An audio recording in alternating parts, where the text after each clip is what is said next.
प्रसिद्ध लेखक डॉस्टोव्स्की असं सांगतो की माणूस म्हणजे कुठल्याही गोष्टीची सवय करून घेणारा प्राणी आहे.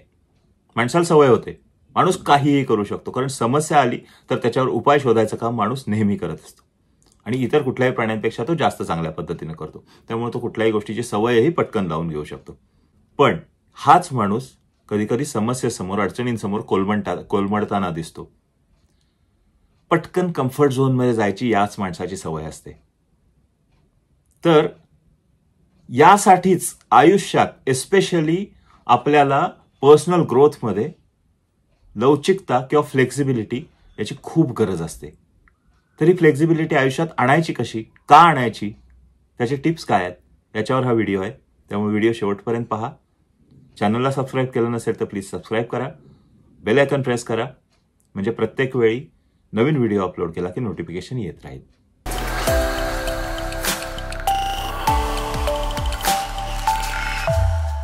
जसं डॉस्टोव्स्की म्हणतो की माणूस हा कुठल्याही गोष्टीची पटकन सवय करून घेणारा प्राणी आहे. बरोबर आहे ना? म्हणजे तो पॉझिटिव्हली म्हटला आहे की माणूस थोडक्यात काय, तर माणूस कुठल्याही परिस्थितीत टाका त्याला, तो काही ना काहीतरी मार्ग काढून त्याच्यावर तो राहू शकतो. पण ही सवय घातक ठरते, कारण कधी होतं काय की एखाद्या गोष्टीची पटकन सवय करून घेतो आपण. जसं खडतर परिस्थितीतून मार्ग काढायची ज्या पद्धतीनं आपण सवय करून घेतो, त्याच पद्धतीनं जेव्हा ती खडतर परिस्थिती नॉर्मल झालेली असती तर त्या नॉर्मल वागण्याची, त्या आयुष्याची पण पटकन सवय करून घेतो. त्यामुळे मग आपण जेव्हा वेळ येते, कधीतरी काटा लागतो, तेव्हा आपण कोलमडून पडतो, आपण अचानक हादरून जातो. आणि ही गोष्ट आहे, ही गोष्ट मात्र नक्कीच घातक आहे. आणि या घातक गोष्टीतून बाहेर पडण्यासाठी आपल्याकडे हवे लवचिकता, जी जन्मजात आपल्याकडे आहे माणूस म्हणून. दुर्दैवानं त्याचा आपण नीट उपयोग करून घेत नाही. आपल्या मनाला एवढं ट्रेनिंग आपण दिलेलं नसतं की ही लवचिकता अंगी बाणवलेली नसती. त्यामुळे कुठल्याही गोष्टीतून बदल होताना त्रास होतो, सवय होते, नो डाऊट अबाउट इट. पण तो जो बदल सहन करायची आपली शक्ती आहे, त्या शक्तीमध्ये ते एक शॉक ॲब्सॉर्बर लागतं ना. गाडीला कसं काय झालंय मला, गाडीला शॉक ॲब्सॉर्बरची गरज असते, कारण खड्ड्यातून जाताना आत बसलेल्या व्यक्तीला ते खड्डे जाणवू नयेत, तो शॉक अब्झॉर्ब व्हावा, हे त्याचं काम असतं. त्याच पद्धतीनं जेव्हा आपण ती लवचिकतेची सवय लावून घेतो, अंगी बाणवतो, तेव्हा जर आयुष्यात खड्डे आले तर त्याचा आपल्याला त्रास होत नाही, आपल्या मनाला त्रास होत नाही, हे त्याचं काम असतं. त्यामुळे लवचिकता ही खूप गरजेची आहे. लवचिकता जेव्हा आपण अंगी बाणवतो, त्याला आपल्या आयुष्याचा भाग बनवतो, तेव्हा अनेक फायदे होतात. पण त्यासाठी हे समजून घेणं गरजेचं आहे की लवचिकता म्हणजे काय. साधारणपणे तुम्हाला समजले लवचिकता म्हणजे काय, फ्लेक्झिबिलिटी किंवा रेझिलियन्स म्हणतात इंग्लिशमध्ये, की कुठल्याही गोष्टीमध्ये, कुठल्याही परिस्थितीमध्ये आपला बचाव करायची आपण एक डिफेन्स मेकॅनिझम बनवलेली असते. किंवा असं म्हणूया पुढे जाऊन की ज्या पद्धतीनं एखादं रबर असतं, मगाशी मी उदाहरण दिलं शॉक ॲब्सॉर्बरचं, एक्झॅक्टली त्याच पद्धतीनं एखादं रबर असतं की जेव्हा त्याच्यावर ताण दिला जातो तेव्हा ते ताणतं, लगेच तुटत नाही. व्हेरॅज एखादं लाकडाची काठी असेल तर ती तुटून जाते, कारण त्याच्यामध्ये लवचिकता नसते. तर ह्या रबराची लवचिकता आपल्याला आणायची आहे. मी मगाशी म्हटलं तसं ही निसर्गाची देणगी आहे आपल्याला, पण दुर्दैवानं आपलं त्याकडे दुर्लक्ष होतं, कारण आपल्याला एखाद्या गोष्टीची पटकन सवय होऊन जाते, आपण त्याच्यात रमतो आणि म्हणून त्या गोष्टीकडे आपण दुर्लक्ष करतो की ही लवचिकता आपण आपल्यात असते, त्या असलेल्या लवचिकतेला आपण प्राधान्य देत नाही.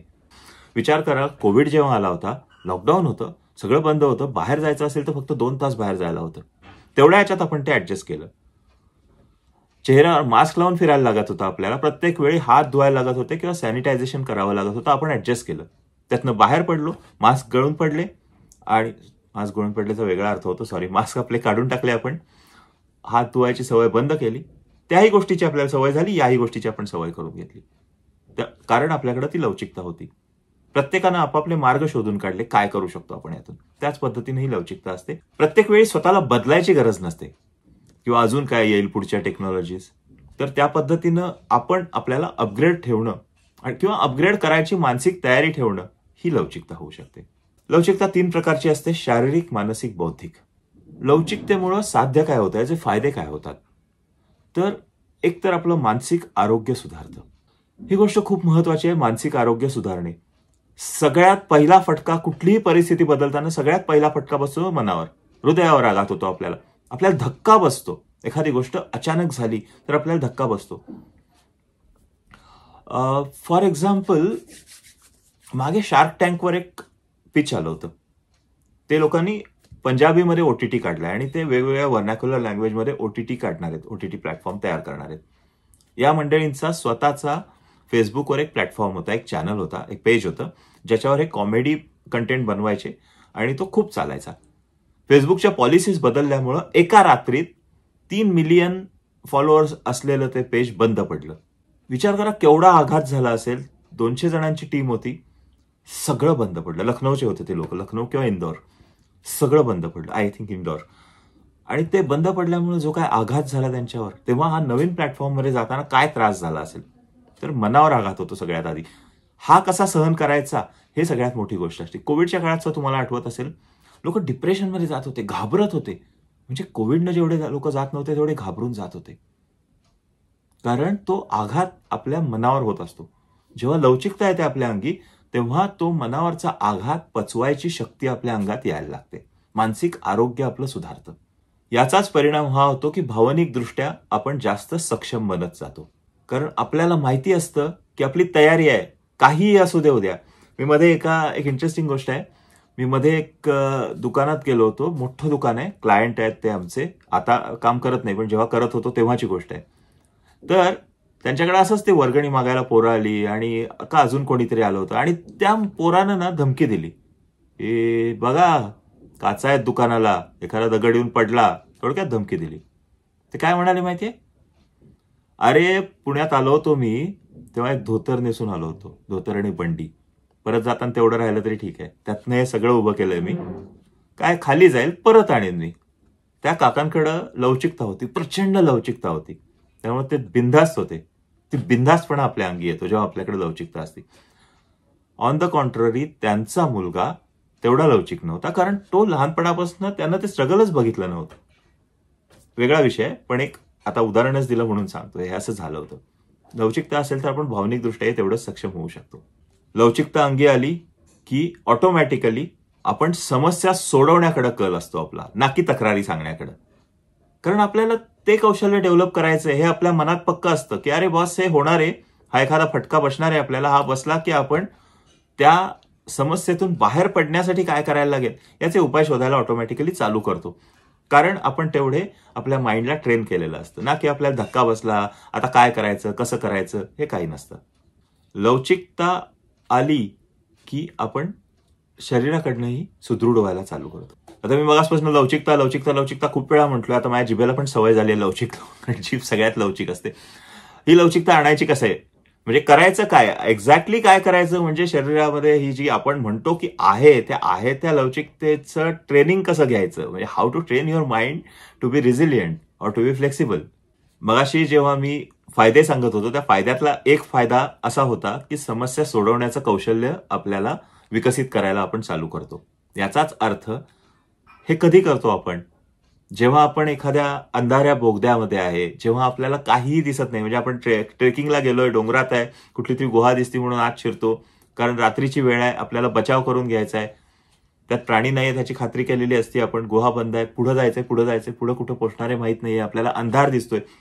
पण आपल्याला हे माहिती असतं या अंधारातून बाहेर पडायचंय, आपल्याला बाहेर पडायचंय हे माहिती असतं, म्हणून आपण मार्ग शोधायला चालू करतो. म्हणजेच आपल्याकडं एक विकासाची दृष्टी असते. आपल्याला विकास करायचा आहे, आपल्याला आपलं कौशल्य सुधारायचंय, आपल्यामध्ये बदल घडवायचे, ही एक पॉझिटिव्ह दृष्टी असते आपल्याला. आणि ही दृष्टी लवचिकता आपण जेव्हा आणत असतो तेव्हा ही दृष्टी खूप महत्वाची असते. हा पॉझिटिव्ह ॲटिट्यूड खूप महत्वाचा असतो की आपल्याला यातनं बाहेर पडायचंय, समस्या सोडवायची आहे.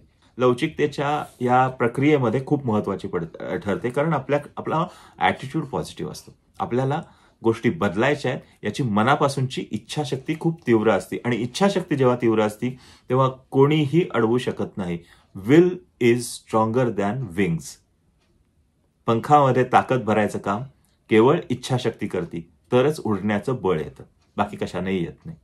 आपल्याला एखादी गोष्टीची सवय होते म्हणजे काय, पटकन सवय होते आणि मग ती सवय झाल्यावर आपल्याला बरं वाटतं, म्हणजेच आपण कम्फर्ट झोनमध्ये गेलेलो असतो ऑलरेडी. कम्फर्ट झोन मधून बाहेर कसं पडायचं याचा एक व्हिडिओ आपण केला होता, जमलं तर बघून घ्या, इथं लिंक असेल. कम्फर्ट झोनच्या बाहेर जाऊन विचार करायला पाहिजे. कम्फर्ट झोन हा अतिशय घातक असतो. त्याचा विळखा येत गेला की तो आपल्याला संकुचित करून टाकतो, एका जागी खिळवून टाकतो. जेव्हा आपल्याला ती फ्लेक्सिबिलिटी आणायची आहे तेव्हा याचाच अर्थ आपल्याला कम्फर्ट झोनच्या बाहेर जाऊन एक पाऊल जाऊन विचार करायला पाहिजे. जी गोष्ट आपण रोज करत नाही त्या गोष्टी आपल्याला कराव्या लागणार आहेत. म्हणजेच या गोष्टी कायम जर आपण करत असू तर त्याची आपल्याला सवय लागली असेल. फॉर एक्झाम्पल, मी रोज गरम पाण्याने आंघोळ करतोय तर त्या पाण्याचं टेम्परेचर थोडं थोडं थोडं थोडं मला कमी करायला पाहिजे, तर मी एक दिवस गार पाण्याने आंघोळ करू शकेन. खूप छोटी गोष्ट आहे, पण ही करणं सगळ्यात अवघड आहे. करून बघा ट्राय. कम्फर्ट झोनच्या बाहेर जाऊन विचार करायला पाहिजे. एक एक पाऊल का होईना पण बाहेर जाऊन विचार करायला पाहिजे. रोज आपण बोलतोय याच्यावर की काळ बदलतोय, काळ सतत बदलत राहणार आहे. तर काळ बदलतोय, बदलत राहणार आहे याचाच अर्थ आपण बदलायला पाहिजे. जरी पूर्णपणे नाही बदललं तरी आपण त्या बदलाला सामोरं जाण्यासाठी अपग्रेड होत राहायला पाहिजे. सतत नवीन कौशल्य शिकायला पाहिजे, ते कौशल्य अंगी बनवायला पाहिजे. म्हणजेच येणाऱ्या काळातल्या आव्हानांना आपण तोंड द्यायला सज्ज असू. आणि हा एक लवचिकतेचा खूप महत्वाचा टप्पा आहे. कारण ही एक प्रकारची लवचिकताच तर आहे की आपण सतत ताणतोय स्वतःला. ही जी टेनासिटी डेव्हलप करतोय आपण ती याच्यासाठी करतोय ना की आपल्याला बदलायचंय, आपल्यामध्ये ही फ्लेक्सिबिलिटी आणायची आहे. या सगळ्यांच्या पलीकडची एक महत्वाची गोष्ट असते, जेव्हा आपला खिसा भरलेला असतो ना तेव्हा आपल्याला शांत झोप लागते. काहीही म्हणा तुम्ही, बाकी प्रॉब्लेम्स खूप असतात पण खिसा भरलेला असतो ना तेव्हा ऍटलिस्ट असं म्हणेन मी, शांत झोपेचं जाऊ दे एक सेकंदवर, आपण विचार करू शकतो, शांतपणे विचार करू शकतो. Because we can buy things. आपल्याला घर चालणारे ही तरी खात्री असते. कोविडच्या काळात परत तेच उदाहरण, ज्यांचे पगार व्यवस्थित चालू होते किंवा ज्यांनी व्यवस्थित सेव्हिंग केलेलं होतं त्यांना कमी त्रास झाला. कारण त्यांना जरी त्यांचे उत्पन्नाचे स्रोत बंद झाले तरी सुद्धा त्यांच्याकडे तेवढा पुरेसा पैसा होता की ते त्या पिरियडमधून सर्व्हाइव्ह होऊ शकले. त्यामुळे आर्थिक स्थैर्य आणणं हे ही लवचिकतेसाठी खूप महत्वाचं आहे की आपल्याकडं आज एक स्रोत असेल तर दुसरे स्रोत शोधायला चालू करायला पाहिजे. सोर्सेस डेव्हलप करायला पाहिजेत. पॅसिव्ह इन्कमचे सोर्सेस डेव्हलप करायला पाहिजेत, जेणेकरून एका सोर्सवर अवलंबून आपण राहत नाही. उद्या जाऊन आपल्याला ही फ्लेक्सिबिलिटी आणायची असेल, लवचिकता आणायची असेल तर त्यासाठी एक जो मधला ट्रान्झिशन पिरियड असतो ना, तो ट्रान्झिशन पिरियडमध्ये जो झटका बसतो तो कमी बसेल. कारण आपल्याकडे कुशन तयार झालेलं असेल फायनान्शियल स्टॅबिलिटीचं. ते आणण्यासाठी पण या लवचिकतेचा, या विकासाच्या प्रक्रियेत ते खूप गरजेचं असतं. जेव्हा आपण म्हणतो की मानसिकदृष्ट्या आपण सक्षम होतो किंवा शारीरिकदृष्ट्या सक्षम होतो तर ते होतो कसे, तर त्याच्यासाठी आपल्याला we need to be physically and mentally fit. रोजच्या रोज व्यायाम करायला पाहिजे. रोजच्या रोज जे काय रुटीन आहे, आपलं रेजिम आहे, ते रेजिम फॉलो करायला पाहिजे. आपलं शरीर सुदृढ असेल तर आपलं मन ऑटोमॅटिकली सुदृढ असते. या सगळ्या गोष्टी एकमेकांवर अवलंबून आहेत. Mental, physical, financial health, all these healths are interdependent. So one has to keep them intact. You have to be physically fit, mentally fit and financially fit in order to get that resilience. त्याच्यामुळे या गोष्टी compulsory लक्षात ठेवायला हव्यात की आपल्याला physically fit राहायचंय, आपल्याला मेंटली फिट राहायचंय, मग आणि आपल्याला फिनान्शियली फिट राहायचंय. तरच ही लवचिकता अंगी बाळगण्याची ही प्रक्रिया आहे ही सोपी होऊ शकते. किंवा कदाचित वेगळं काही करायला लागणार नाही. या 3 गोष्टी असतील तर ऑटोमॅटिकली आपण पण आपल्याला त्याच पद्धतीने ट्रेन करत जाऊ शकतो. लवचिकतेचे हे असंख्य फायदे आहेत. लवचिकता कशी आणायची हे आपण बघितलं. त्यामुळे या प्रक्रियेमध्ये कुठंही कमी पडून, त्रास करून घेऊन काहीही करत राहिलो तर नुकसान आपलंच आहे. त्यामुळे कंपल्सरी ही गोष्ट लक्षात ठेवायला पाहिजे की काळ बदलतोय, कुठल्या पण गोष्टीची पटकन सवय लागते आपल्याला. त्यामुळे कम्फर्ट झोनमध्ये जाण्याचा जो आपला धोका आहे तो वाढतो. तो वाढवायचा नाहीये. त्यासाठी आपल्याला लवचिक राहणं गरजेचं आहे.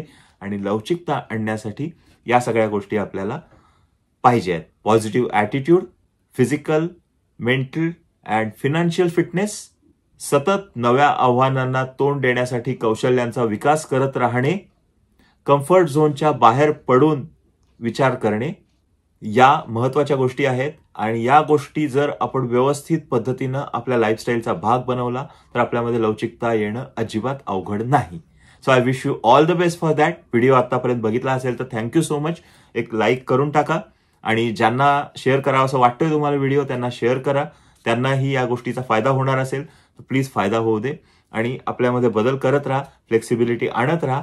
And I wish you all the best for that. Thank you for watching.